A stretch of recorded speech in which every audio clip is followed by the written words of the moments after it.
You ask Tiger to solve. This deals with linear equations with one unknown. The final result is x equals 36. Let's solve it step by step.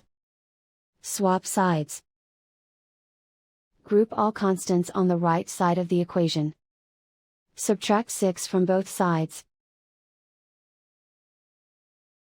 Group like terms. Simplify the arithmetic.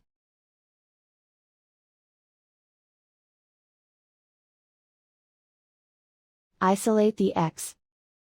Multiply both sides by 3.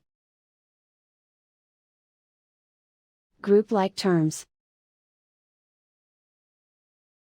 Multiply the coefficients. Simplify the fraction. Simplify the arithmetic. And so the final result is x equals 36.